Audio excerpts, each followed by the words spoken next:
So unless you want your employee bad-mouthing you, we'd recommend that you incorporate Suang's terms.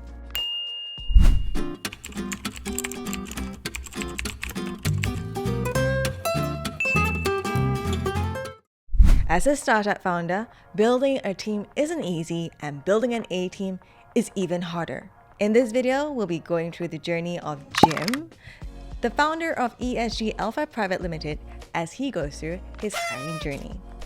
First, we'll be covering things that Jim should know as he prepares his first employment contract and issues ESOP shares. Second, we discuss what Jim needs to know if he wishes to terminate an underperforming employee, and also what a typical employment disputes process looks like.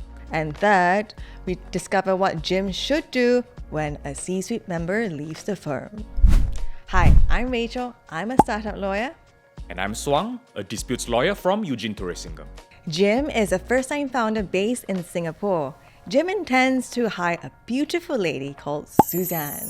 What should Jim know in his first employment contract? And other than the terms mandated by the MOM, what tips would you give Jim, Suang? First, consider a probationary period so that Jim and Susan get to know each other better before they go to a longer-term employment relationship, really like dating.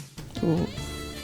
Second, consider a mutual non-disparagement clause so that the employee will not be allowed to badmouth the company in any public forum.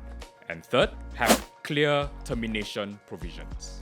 So unless you want your employee bad-mouthing you, we'd recommend that you incorporate Suang's terms. Jim's business is now 3 months old, and Jim would like to implement an ESOP plan and award Susan, the beautiful employee, some ESOP shares. In this situation, Suang, what tips would you give Jim? Have very clear good leaver or bad leaver mechanisms. If a bad employee resigns and you do not have such leaver mechanisms, the company may well be stuck with a rogue ex-employee sitting on the company's cap table without the company's best interests in mind. Jim finally finishes his first year of business, but Susan, his beautiful employee, starts underperforming. In this situation, Suang, would you have any tips for Jim as he deals with an underperforming employee? First, Jim should speak to Susan to see if Susan can leave the company on friendly terms, aka voluntarily resign, so that it looks better on her employment records. However, if this is not possible, then Jim should consider whether to terminate Susan with notice or immediately for misconduct. And if Suang, Jim wants to terminate Susan for misconduct, are there anything that Jim should be aware of? Jim must have very clear documentation of the misconduct. Otherwise, he faces a higher risk of Susan challenging the termination.